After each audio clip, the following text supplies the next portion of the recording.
And away we go. Day number 1. The madness is upon us. Hello, everybody. It is a beautiful day, no matter what neighborhood you reside in. The tourney is here. Day number 1 of the madness. And folks, this is the Gambler, Brace Joe Tansey. We'll get into the games in just a second. We'll tell you as far as the timeline, the breakdown, all that and more. But first and foremost, our coverage for all things NCAA tournament is presented by AAA this year. We're so excited to have the folks at AAA involved with us. Be ready, get AAA. Check them out online on all things socials at AAA Club Alliance and AAAClubAlliance.com. We got a lot to get to. Joe Tans, you get any sleep last night? Actually, no, but that not on my own doing. I was in bed like a good little college basketball fan at midnight, and I didn't fall asleep till 2 a.m. And Santa didn't even come to eat the cookies and milk that I left out for him. You probably did. You probably did leave him out there for him. No, I'm not Rothstein. All right. Is that his bid? Okay, nice. No, but I wouldn't be surprised if he did that.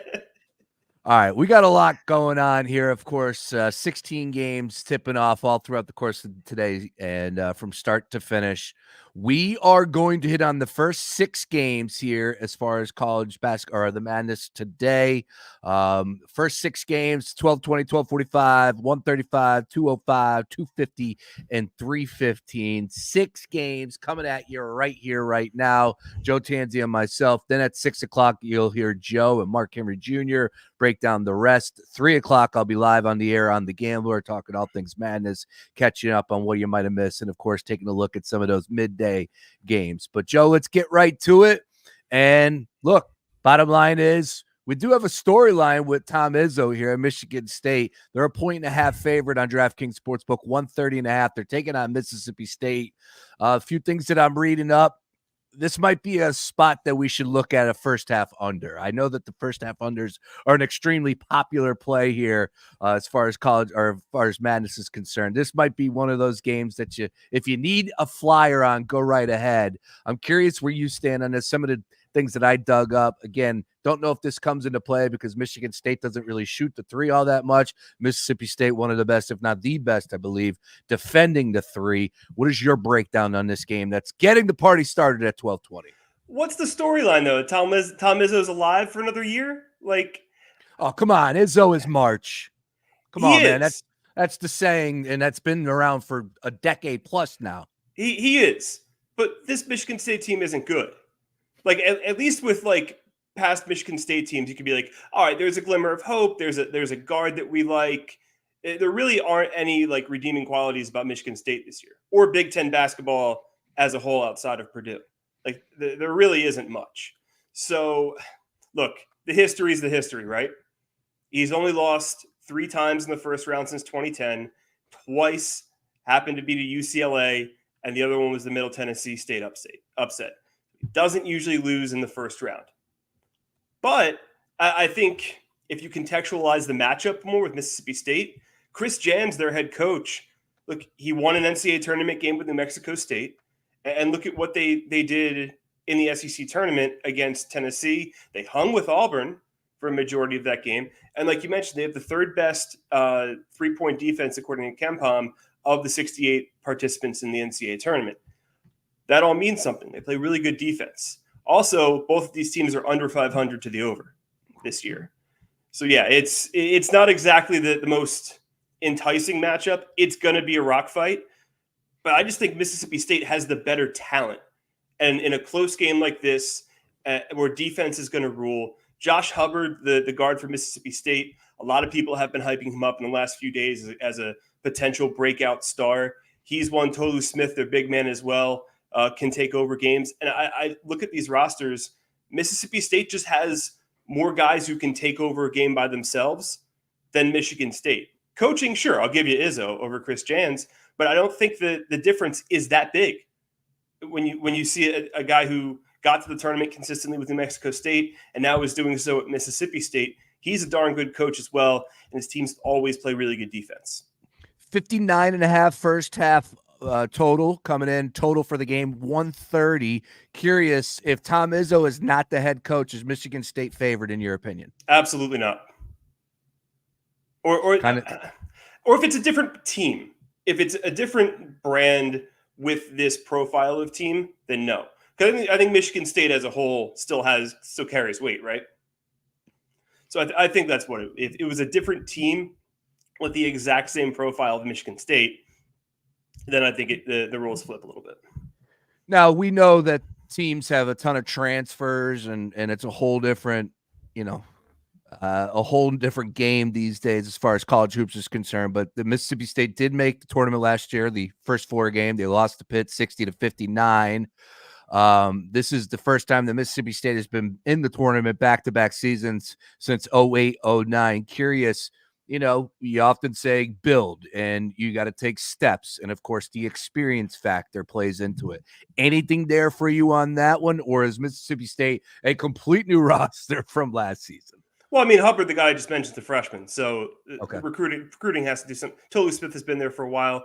He's been one of the more underrated big men in the SEC for quite some time. Those are the 2 guys that you really need to watch out for with Mississippi State. All right. And again, the first half unders, it's a theme. It's a play for a lot of degenerates out there. Are you a thumbs up on that one at this point in time? No, because I got burned on that many times during conference tournament week. Conference tournament. Well, it's the same trend. Yeah, neutral arena, early start. I saw something. Yeah, the early starts and I forget what the other. There was one of the days during conference tournament week it hit, but it wasn't like a complete like across the board must bet type thing. There were some fast paced teams that played in that noon slot. I would say though, this probably fits the mold of a first half under game. But if you haven't kind of guessed by the way I've been speaking about this game, I'm on the Mississippi State money line. Yes. Okay. Which was a little bit of a switch up, right, from the Selection Sunday show. So weren't you Izzo? No. The way I said it was, out of principle, I would bet Michigan State to the Sweet 16 because it's Izzo. Just I had no analysis behind it. I don't even remember Sweet 16 being thrown in there. That opened my eyes. Yeah, just because I think my exact words were just because it's Izzo, this team sucks, but it's Izzo, and that would be the only reason why I would bet them in any capacity. But I think the matchup, when you break it down, sways in Mississippi State's favor. All right, I got both TVs on here. I got the Field of 68 at some casino. I don't know where they're at. I got VSiN on the other channel, on the other television here. They're live at the D, where we stayed at for Super Bowl, right there in downtown Las Vegas. It is 8:17. Of course, the games are just about to start in 45 minutes. So, of course, it's 8:17 in Vegas.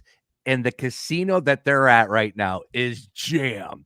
Absolutely jammed right now. So I'm sure everybody's fired up, ready to get after it. First game on the table, of course, as we just said, Michigan State and Mississippi State. We get the party started at 12:15 right here on the East Coast. All right. Anything else you'd like to add before we move on? No, I think you're going to get a rock fight. If you're looking for points, there are many games in the afternoon where you will find points. I just think this is going to be a slog in the 60s. A slog in the 60s. All right. Well, I kind of dig that. I really do. All right. Next game up. Really intriguing from the point spread. And of course, it depends which big brain you sit down with, right? Like one day Beef will get in my mind and he'll have me believing in one team. Then I sit down with you on Selection Sunday and you got me believing in one team. And then I sit down with Mark Henry Jr. and he completely has me thinking differently about Duquesne. As I just say that, before we get into the numbers here for game number 2, when I tell you now I'm starting to believe in Duquesne making this a game, defensively, limiting BYU, maybe BYU, hard rims, not making all their threes, and all of a sudden Duquesne is in this ball game, and it's a 9-point spread, 9.5 on DraftKings Sportsbook. This one's at 12:45, game number 2 in the afternoon here. 142 is our total. Am I on to something, or am I being sold a bill of goods that probably I shouldn't be buying right now? I love the second thing that you brought up was hard rims. Like you're trying to like speak this upset into existence, and like it's like, okay, Duquesne made a run, they had a nice end of the season, and then you go right to the hard rims. Like Oh, there's that's all I that's got. all you got. That's all you got, right? Well, that and BYU misses their threes. That's But it. they take threes though. I know, but they missed their threes. They're not falling So for them. here's my thoughts on Duquesne. It's their first NCAA tournament appearance since the 70s, right? Mm. I think just getting there was their Super Bowl. Their coach is retiring at the end of the year, Keith Dambrot, who, if you've been under a rock, people have been telling you that he coached LeBron James in high school at St. Vincent, St. Mary's. You'll hear that about 15,000 times. He got on them the all new broadcast. shoes too. All He new did. LeBrons. Credit to LeBron. Yep. Not the biggest LeBron guy, but credit to LeBron. Look, you can't ignore the 8-game winning streak that Duquesne's on, right? So you at least have that, and they've been playing really good defense that rank in the top 100 in a lot of defensive metrics. But BYU's offense, when it was really good, when it was humming, this was a team that started 12-1. Granted, not against the best schedule, but there's still a lot of scoring potential within that team. They rank 8th in 2-point offense. I think they're a little bigger than Duquesne as well. I think that the gap in quality between the fourth, fifth best team in the Big 12 versus the fourth, fifth best team in the A-10 is massive. I think BYU runs them out of the building, just similar to what they did to UCF at the beginning of the Big 12 tournament, where they got out to a massive lead and kind of hung on for dear life and then went on a run in the second half and cruised. I think this one's going to be on cruise control. It can probably be on your third TV once all the games get going. Was it a Duquesne at the 11? Your thoughts on that one? Anything there? Too high, too low? I think they actually did that because of BYU. Because remember, BYU can't play on Sundays. That's right. You're right. They did say that. So I think that, and this is kind of what I've landed on, because I've heard everybody say this about Duquesne as an 11 seed, and they lazily slotted them in. Honestly, I think that maybe they're doing BYU a solid because BYU was supposed to be a 5. They didn't bump BYU up. They bumped them down to a 6. So they're really a 5 seed, and Duquesne's probably no higher than a 12. I think they kind of did it because of that. I don't think it – that's just my theory on it. Okay. Duquesne, one of the best defensive teams in the tournament, right? There's something there with that one, possibly slowing this game as far as a total is concerned. Potentially, but I think it's got to come down to, and I think this is going to be an overarching theme for the entire afternoon. The better team is going to push the pace, whether it be BYU, North Carolina, Illinois. Like BYU plays a top 100 tempo, so they're not going to slow the ball down. They're going to want to get off to a fast start, and I would assume in Omaha the crowd's probably slanted towards BYU. I would assume so. Provo to Omaha, not that far. I think that's going to be the theme of today. If these underdogs can drag the game down, like a Wagner, Morehead State, Duquesne, teams that play at a slower pace, I think you can lump Akron in there as well. If you can drag these teams down and frustrate them for a half, then the doubt seeps into the favorites. And you know the theme we've seen every March Madness. But honestly, I think BYU is going to push the pace. I think that's the theme you're going to see, at least in these afternoon games. I think you're going to see the better team push the pace, get a lot of shots up, and force their opponent to score 70 points and do it while holding the favorite to 70. And I don't know if Duquesne can win a track meet. So that's kind of how I see this game playing out. All right. What about as of late, how teams are looking right now? You pointed out how well Duquesne's playing down the stretch again. I want to always throw the caveat. Let's take a look at who they're playing. I don't think they're playing a biblical college like McNeese or a girls' college that actually fields a boys' team like McNeese. But I'm curious where you stand as far as BYU is concerned. Are they playing good ball right now? Yeah, they were 22-9 this season, 19-12 ATS, 15-16 to the total. But last time they took the floor, they got lumped up by Texas Tech, 81-67. They beat UCF in that first game as far as the conference tournament is concerned. Ending the season, a nice victory over OK State, lost to Iowa State in a close game. What would you say as far as the shape that BYU is in right now as we stand? Look, they're not as in great shape as they were at the start of the season. But man, when you look at Duquesne, like I'm going to flip this. Look at who they beat since their first A-10 win over St. Bonaventure. So they beat the Bonnies 3 times, who were an average A-10 team. They beat Fordham. Chicago State's useless. Rhode Island, no. And then this run they've been on where there's been one loss, and that was to Fordham. St. Joe's, St. Louis, LaSalle, George Mason, VCU, GW to close the season. That's 2 good teams max in there, depending on how you rate VCU and Mason. And then St. Louis, their coach was about to get fired.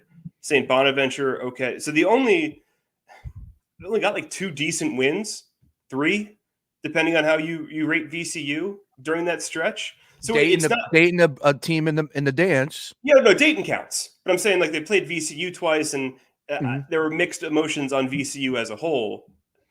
And they were the 4 seed in the A10, a competitive A10, but still. So you look at that and you're like, well, were they just beaten up on the bad teams, the majority of them, or were they playing actually good basketball? And this is where you can get your mind into a pretzel. And it's like, well, where do I go with this? I still think BYU is the better team, better athletes, and better shooters. And that's what I kind of fall back on. And you think this, I apologize, you think this could get ugly? It might, but I think BYU definitely covers. I think there's a game later on in the afternoon that gets really ugly. We'll get into that in a second. All right. Game number 2. Let's keep it moving. Now we're on to game number 3. And this is a big one. This is probably the biggest one so far out of the first 3 that we discussed because of the expectations that I think a lot of people have for Creighton. Possible upset, though. Akron, nice little run that they went on there. They're catching 12. Let's put the upset to the side. Talk to me about the point spread here. 143.5 is our total. This is the 135 tip here. 12 points, a lot of points. Of course, we know that Creighton can fill it up. The expectations have been there last year and even more last year, in my opinion, but I'll like to hear your thoughts on that one.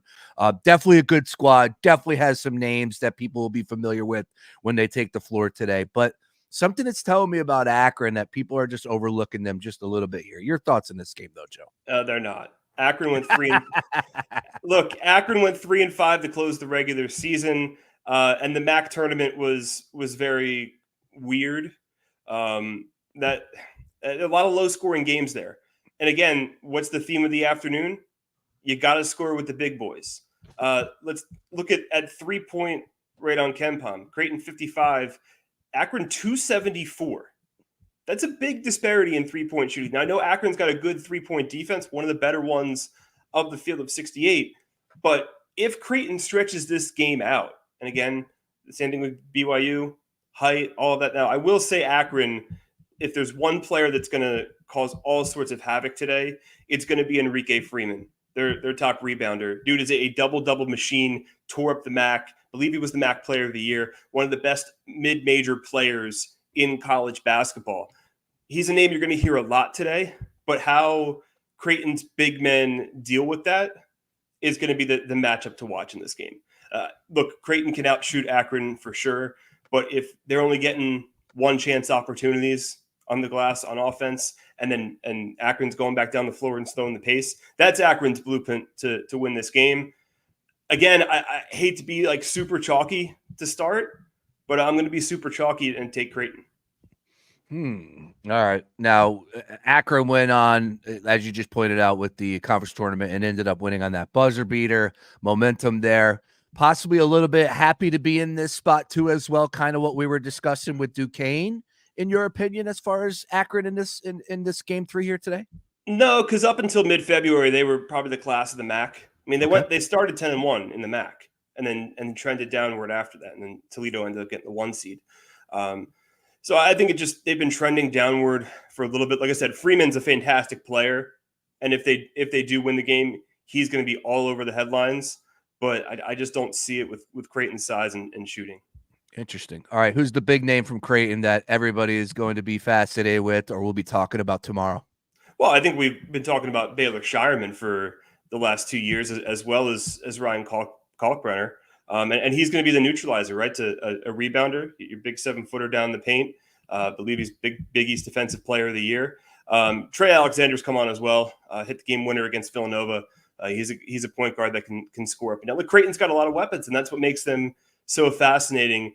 And I think in terms of a matchup, again, if this game's in the 60s, Akron certainly has a chance.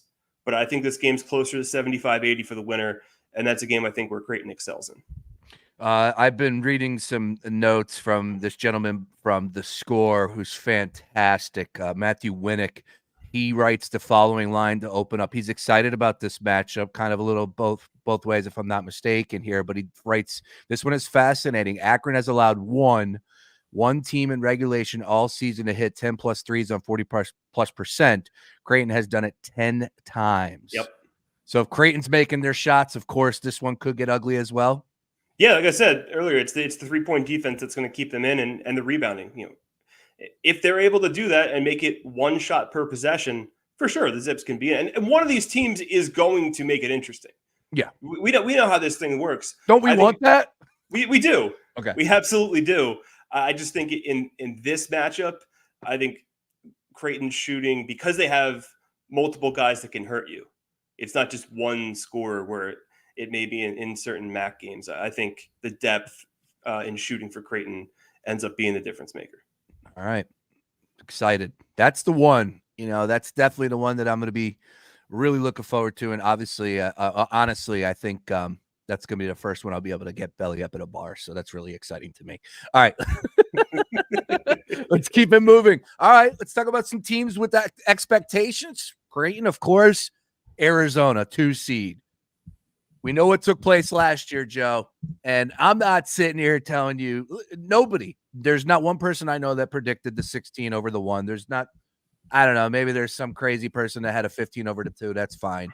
But when you hear people break these 2 games or any game down that involves a 1 seed or a 2 seed, the thing that they always say is, I don't see it. Well, we never see these upsets, right? So let's just bring that into the conversation. And all I'm saying is, Arizona strikes me with Caleb Love as a big-time boomer bust squad. He can go for 40 or he can go for 6 like he did that last time out when they ended up losing in the conference tournament.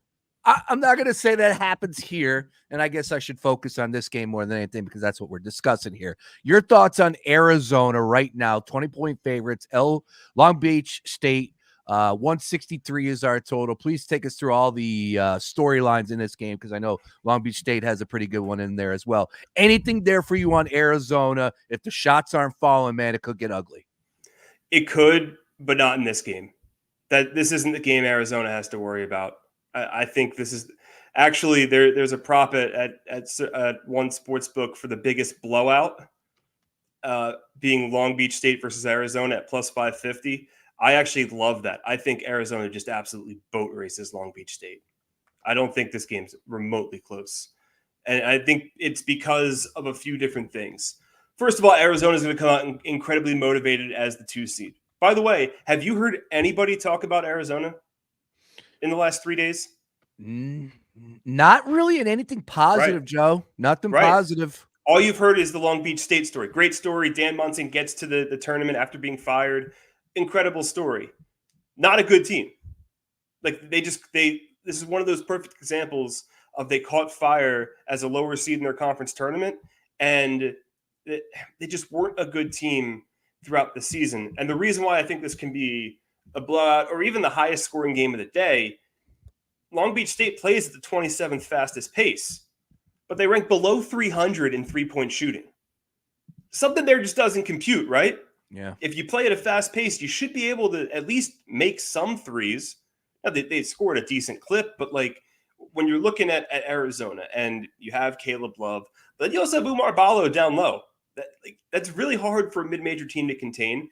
And then Pella Larson, their swingman, he can hit you in either way. Like Arizona has the weapons, at least in this game. Now, we said this against Princeton also, but I think this is a different case from the Princeton game last year where Princeton came in as the 15, the champion of the Ivy, one of the best mid-major teams. That's just certainly not the case with Long Beach State. Great story. But if they're in this even 10 minutes into the game, I'd be shocked. I think this is a game where Arizona just runs them up and down the floor and makes their shots. Arizona loves a fast-paced game. We've talked about in these previous matchups contrasts, right? In Creighton and Akron, or what was the BYU Duquesne game, where you have a team that likes to get up and down, but a team can slow it down. There's just nothing with Long Beach State that can slow down Arizona. They like to play fast too. And Arizona is really good at playing fast. So I think in terms of matchup, there's just nothing there within Long Beach State's defensive structure to slow down a team like Arizona, especially if they're hitting their shots. So I think this is the biggest blowout of the day. I like Arizona minus 20. It's a shame that Arizona is I believe the favorite to be the highest scoring team of the day at certain places, because I would have loved a little bit of juice on that. But I think this by far, even more than North Carolina Wagner, is the biggest upset or not the biggest upset, the biggest blowout of the day. Of course, we know the history and what took place last year versus Princeton. I just feel like that's going to be a motivating factor. I know that's a new squad, new team, but man, look, there's still plenty of guys from that team on there. Yep. And you go through something like that, and that's all that everybody wants to bring up. And of course, locally, I'm sure they're hearing a ton about it. So I would be shocked if this is a game. And I think what you pointed out with that storyline, to me, I think this might be a like, is his job is done, right? He's not coming back. He can't win his job back, right? Like if Absolutely they go on a 3-game win streak, they're not bringing him back. Even in the interview he did after the Big West final, he was very matter of fact, he seemed okay with it being over. Look, yesterday, did you see what he said yesterday? Right, yeah, I'll give you another example with Arizona. USC kicked their butts in the regular season finale. And what happened, 4 days later in the Pac-12 tournament? Arizona just completely shut down USC, held them to 49 points, won by 21. So if you're taking the small sample size there of extra motivation to beat a team that beat it, now you kind of extrapolate that to being the 2 seed, motivation to not lose. Everybody's been talking about how good of a story Long Beach State is. I think this game is going to be done very, very early. All right, let's take a quick little breather real fast, and we're going to be joined by Ryan Coyle live from the gambling cave with the take here. 14 dudes in the Poconos ready to just tear into some hot dogs, burgers, steaks, and brews over the next 4 days, and nothing but college basketball. Damn, I'm jealous. He says plays from the gambling cave, Joe Tansey. He likes the Zags minus 6.5. Whoa. What? Wasn't he Mr. McNeese 4 days ago? Yes, he was. Well, what are we doing here, Beef? Yeah, Beef. Come on, man. That's called a hot route. That's Omaha. Omaha. You literally just sat here on Sunday and gave us the full McNeese breakdown of why they're going to upset Gonzaga, and you're on the Zags at 6.5. Get out of here! Take his tweets out of the comments. Come on, man. Luke Arcani checking in. Dude just said his dog of the day is McNeese, but took the Zags. He's right. You gotta show conviction. Oh, I love it. This is from his boy. Yeah. Okay. All right. Well, you got to come with the boys tag there, Beef. Yeah, you can't. Yeah, when you say plays from the gambling cave in all caps, that's you. Yeah. That's you. Mm-hmm. All right. So plus, if you're Mr. McNeese, you don't put Zags minus 6.5 as the first play on your plays from the gambling cave. Well, yeah, exactly. 7:30 p.m. That game is coming up. We got plenty of time. Matter of fact, you and Mark Henry Jr. will be breaking that one down at 6 p.m., of course, with the little bit of a breather that we get from 4:35. You get Nevada and Dayton. And then if after that a play halts, then, of course, you get that little bit of a break. I think they go to the local news for 20 minutes, if I'm not mistaken. And then Colorado State and Texas. I mean, they flipped it around on 4 different stations. Yeah. So you can I'm going back. I'm back. I'm back in the 90s. We're really dating ourselves with the local news. And you didn't even get the West Coast regional, the second afternoon game. You didn't even get that. You had to watch on your ESPN, ESPN.com, the game cast to see what was going on in that second game from the West Coast regional. Luckily, things have changed, and that's a good very thing. Much for the better. All right. All of our college basketball coverage. The Madness is presented by AAA. Be ready. Get AAA. Joe Tansey, Sean Brace. Let's keep it moving, Joe. And Beef, once again, he's got a couple plays. They're going to be we'll jab at them as we're rolling on here as well. Next game up for us, though, right here, right now. Let's keep it moving, and we're going to go to 2:50 p.m. We got Wagner and the number 1 seed, North Carolina. 24.5 point spread, 133.5 is our total. Joe, we just watched Wagner. Any shot that this is a game today? None whatsoever. I think, and the reason why I'm doing Arizona as the biggest blowout is because I think in terms of pace, Arizona is going to destroy Long Beach State, and they're two teams that like to play at a fast pace. So there's going to be no slowdown in that game. Wagner, I mean, look, we sat here on Monday and said Wagner, slow pace, all that, and they didn't play the slow pace whatsoever against Howard. And we're like, wait, what was all that breakdown worth? I think they'll push the pace a little bit, and they have to against Carolina. Like Carolina is going to be expected to put up, 70, 80 in this game pretty easily, I would expect. I like the total in this game, over 133.5. It can't be in the 60s with Carolina. I think they dictate how this game goes, and Wagner's going to have to score at least 65, I think, to win this game. And if that's the case, I don't even know if they can do it. Like I'm just very, I don't see a 16 seed winning because the gap in quality is so low this year. I think UNC alone could probably make up for at least 60-70% of that total. UNC team total right now on DraftKings Sportsbook, 79.5 for the game. First half total for the game, 62.5 here between Wagner and UNC. Of course, Wagner was the underdog, right, against Howard, and ended up pulling that one out. So this might be one of those games where it's like, hey, they're happy to be here. They got that extra day or two. They flew out. Rah, rah, and the rah. game's in Charlotte. Yeah. That one could get ugly real fast. UNC, Joe, just a real quick brief talk about that region. Mm-hmm. I had a hard time picking against them just because there's so much to like with UNC, what they've shown us throughout the course of the year. The best team in the ACC. Of course, the experience factor. Baycott's he's approaching Perry Ellis territory, right? He's been in the game for a long damn time. Absolutely. So, like, I had a hard time picking against, and Charlotte, like you said, to start out, I could not find anybody that I wanted to go up against UNC and say, you know what, I'll take them there, and then including Arizona. Curious, when you were filling that out, where do you have UNC going in your bracket? I have them winning it all. Oh, there you go. Tar Heel Nation, stand up.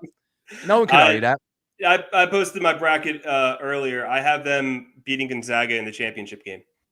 I think, look, when you look at this region, I can't fully trust Arizona. And I know the region, it's being played in LA. I get that. But when North Carolina is at their best, yeah, I think they can be really, really good. And I think we've seen that against Duke multiple times. Look, they've got the experience in Baycott. They've got the role players, if you want to call them that, with Harrison Ingram and Cormac Ryan. And if RJ Davis is at his best, how many people are really beating North Carolina? Not many. I think Carolina is I don't think UConn's repeating. If they do, they do. But when I'm like looking at brackets and everything like that, it's very hard for me to go all in on a back-to-back, especially in that region. Oh, yeah. Like, even if they make it to the Final Four, they're going to be worn down because they might have to play FAU. They might have to play San Diego State. It gets pretty difficult. They might have to play a track meet against Illinois, which I think is going to happen in the Elite Eight. Like, I think Carolina, if all their stars play to their potential, they can win the Natty. Yeah, I'm right there with you. You're talking when you get into the world of back-to-back champions of college hoops. Florida was awesome, right? And I didn't believe in them in that second year, and that proved everything. And it's the last time we've seen somebody go back-to-back, and that was mid-2000s. Joakim Noah, Corey Brewer. Yep. Was Mike Miller on that team? I believe so. And you're talking about Teddy Dupay. Nice pull by you there. Duke, of course, in the early 90s, 90, 91, 92, whatever it was. Like, we're talking about some of the best teams out there. Now, I'm not saying UConn isn't But what I am trying to say is there have been some great teams that have had opportunities to go back to back and were unable to do it. It just tells you how difficult it really is. That bullseye on your back, man. And I'm not even getting caught up in the region because it's one game at a time and everybody's going to have a tough game in the Elite Eight or Sweet 16, whatever it is. But I just think UConn is going to have to play perfect. And we'll see. We'll see. I got UConn winning it all, but I'll be super impressed if they're able to do it. I took UConn. I'll say this: you're not winning your bracket. You're not winning your bracket pool alone by yourself if UConn wins. That's correct. That's correct. And I'm not. Look, I'm in an ESPN bracket, so it's not even. It's about the bets for me. God bless the bracket. Oh, I love absolutely. it. I actually didn't fill mine out officially until last night, and it's like basically just like I'll lay this out now. I have Gonzaga, San Diego State, St. Mary's, and Drake all to reach the Sweet 16. Nice. And I bet those first. Like I went like quadrant by quadrant first. I mean, I have to with Gonzaga. I mean, I'm the biggest Gonzaga guy at this point after Sunday, picking them to make the Final Four. But yeah, that's kind of wait. You in the gambling cave. You and the boys from the gambling cave. Yeah, me. Yeah. Speaking of the gambling cave, Mark Henry Jr. coming in. He says, "Yo, give cut beef some slack. He's all beefed up for the games. He's right. He's right. So we did attack him. It's 11:45. But we also didn't know where he was coming from because I took it as he's now on Gonzaga after he was preaching McNeese State. I read that as his plays from the cave. There was no specification there. His plays from the cave. Dude, can we do this show from the cave next year? All right. We got to make that Does happen. the cave have good Wi-Fi? Yes. I wonder. That's a good call. All right, let's keep it moving. Once again, we're going to hit the first 6 games of the afternoon, and we got one more to go here. Anything to add on Wagner, North Carolina, 25-point spread, 133.5, Joe? No, I'm taking the over. I'm on Oregon and Dayton in the 2 later games, just straight money line. I think Oregon's better than South Carolina, and Dayton beats Nevada. I'm not buying completely into the Mountain West yet. I did see, that's a good call on you on that one. I did see one bet that was being offered up on VSiN. The morning show host over there said it's one of his favorite plays, and it's the lowest total score by a team throughout the course of the whole tournament starting today. Do you know what that number is? 47. Okay. Will we see a team score less than 47? Could that happen in this game, UNC and Wagner? It might. Yeah, it could. That will come down to Long Beach might do that too. Oof. Like the 15 and 16, the class of 15 and 16 seeds sucks this year because we had all the upsets in conference tournaments. So that's very possible that one of these teams, I mean, Longwood might be the best candidate for that, honestly. Playing Houston in the first round. I mean, what's the chances of them even making 40 if Houston plays it at their best, right? That feels like it might be the best way to get you under 47. So one more time, let me back you up. 15s and 16s, you say, are just god awful this year because of everything that took place in conference tournament play. I mean, there were what, like 13, 14 number 1 seeds that lost in conference tournaments. So when you look at the Long Beach States of the world, look, they were middle of the class in their mid-major conferences. It feels like the way I see the tournament playing out as a whole, the 1s, 2s, and 3s I think are safe. 4s, not so much because Kansas is dealing with injuries and Bama just can't play defense. They refuse to. But anywhere from the 5-12, 6-11, 7-10, 8-9, I think that's where the best games of the first round will be. I don't see, of course, we're going to get one top 3 seed that underperforms. But I don't think we're going to see the Princeton, Fairleigh Dickinson type wins of previous seasons. I think it's going to be pretty clear because the gap in quality from the 14 to 16 seed line is far less than it was even last year.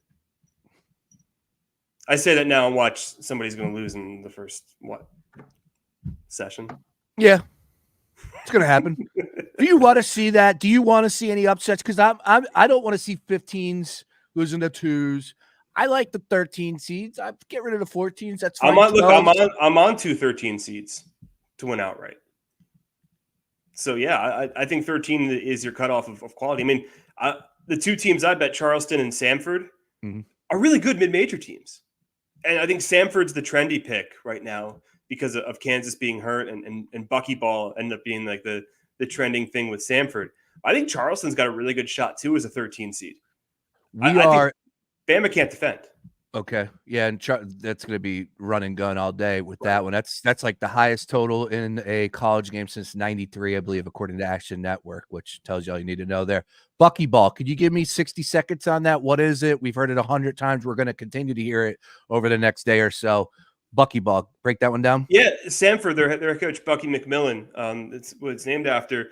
They're 10 deep. They throw guys at you every possession. They chuck it. They're not afraid to shoot a ton of threes, and they're just intense. They're just a ball of chaos coming at you. And for a team like Kansas with the McCullough injury, Dickinson's banged up, and Kansas never had depth to start with this season. That's the biggest thing in this handicap for me is Kansas was never deep. If you reverse back to December or January, the biggest concerns about Kansas when it fully healthy was who was going to score if one of their stars shut down. And that hasn't been answered. And when you have a team that's 10 deep and is able to put you under pressure, think of like a high press system in soccer.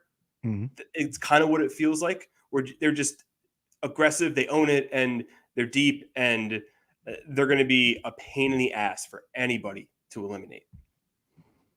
All right. Great breakdowns. Love that take. Definitely be putting that on the timeline a little bit later. Your 30,000 foot view of the whole thing tournament here. So, or all things tournament. Nice take on that one, Joe. All right. 6th and final game. Love to hear what you can give me about Morehead State here. I know a lot about Illinois. I think we all know a lot about Illinois. They look good in the conference tournament for the folks that are prisoners of the moment. Of course, all season long, they've been throwing up crooked numbers left and right. Some of the highest scoring totals I've ever seen in college basketball, in my opinion, definitely in recent history. But they don't play a lick of defense. Am I right on my assumption on my breakdown on Illinois? And what could you give us on Morehead State? First of all, this game's going off at 3:15, 6th game here in the afternoon, 11-point spread. Illinois favored, 146 is your total. So I think I gave you this earlier this week, but there's one name to watch in this game for Morehead State, and that's Riley Minix. He's an NIIA transfer. So not even Division II, not Division III. They plucked him out of the NIIA ranks. And he is a walking bucket. OVC Player of the Year. He's got some height to him. He shoots the three. He's one of the better mid-major gems that I guess we haven't really talked too much about because the OVC is probably one of the worst conferences in terms of analytics of where it ranks on KenPom. But this guy is probably going to put up 20 today against Illinois because it's the perfect matchup for him. Illinois, like you said, defense questionable. They can score with the best of them. I think if you're looking for maybe a highest scoring team of the day, maybe that's where Illinois fits in, or highest scoring game of the day in that range. I'm on the over in this game. I think Illinois is going to push the pace. And because Morehead does have Minix and a few other guards that can score, I think they can hang within this game. There's no way Illinois is going to get drugged down to Morehead's pace. I just don't see that happening. That's why the spread is a little questionable on my end. Illinois has got way better athletes, so they can certainly cover the 11. But I feel more comfortable with points being scored in this game. Watched a few Morehead State games, watched the OVC tournament, and they've got scores led by Minix. He's one of the more impressive mid-major guys you'll see today. Excellent stuff, Joe. Setting us up for success. I definitely am on Illinois minus 11. I'm going to take the first half under in Michigan State just to get that party started for game one. You got a wager on that one. You talked me off with Duquesne, but our good friend Mark Henry Jr., who you'll be doing a show with coming up at 6 o'clock. I think I know what's in the A block. You guys will be breaking out Duquesne and BYU, and somebody's going to have bragging rights in that one. And it's not to say that, you're pumping your chest on BYU at all, but definitely Mark Henry Jr. is doing that with Duquesne. So I'm really excited to see how that. I'm doing that with Samford. So okay, a little bit of a different underdog, but yeah. But I've heard people talk about Samford for the last couple of days. Duquesne, there hasn't been much chatter. Well, wait, are we on Duquesne money line, or are we just on the spread? Because that's a big difference. He's got him advancing. Does he? Yeah. Okay. Yeah. He's got him advancing. So there's your answer right there. I like Arizona to lump up Long Beach State. I'll lay the 20 on that one. UNC, I think I'm with you. You said over to 133.5. Yeah. Yeah, I like that too as well. So we got a couple plays there. Just routed I off five. also like that Arizona biggest blowout.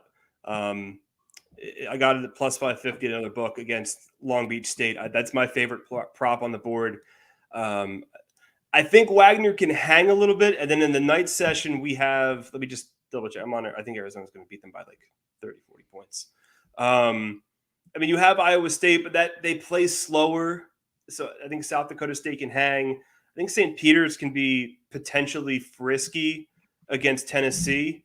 They're actually in the top 6 against the spread records of tournament teams. St. Peter's is. So that's something to keep in mind for the night slate. And then I think the only other blowout potential at night is Kentucky against Oakland. But does Kentucky's defense show up? I don't know. So I think Arizona is going to have the biggest margin of victory today against Long Beach. Hey, man, no matter what, it's here. Enjoy. I know that this is your time to shine. This is your favorite moment of the year, favorite time of the year. So enjoy these games. You could call it my one shining moment. There you go. Joe Tansey, JTansey90 on socials. Read him at crossingbroad.com. Covers all things sports gambling for the gang over there. And he'll be coming up at 6 o'clock. Joe and I will be live in the mornings. It'll be Joe and Mark Henry Jr. at 6 once Beef returns from the man cave, the beef cave, whatever it's called. Beef cave sounds a little weird. That sounds a little worse. The gambling cave. It sounds like he's doing other things. Yeah, exactly. We'll leave that one alone. The gambling cave in the Poconos. Beef will be involved with us, and I look forward to getting him involved, of course, for all things college hoops. The Sicko streams have been great all season long. Let's keep it going. Once again, all of our covers presented by AAA, folks. Be ready, get AAA. Even the most skilled drivers experience mishaps on the road. That's why you should join AAA and get the peace of mind that comes from having an expert roadside assistance that's just a tap away. Be ready, get AAA. For Joe Tansey, I'm Sean Brace. Enjoy the games. Cash those tickets on DraftKings Sportsbook, and I'll talk to you later on the Daily Ticket Piece.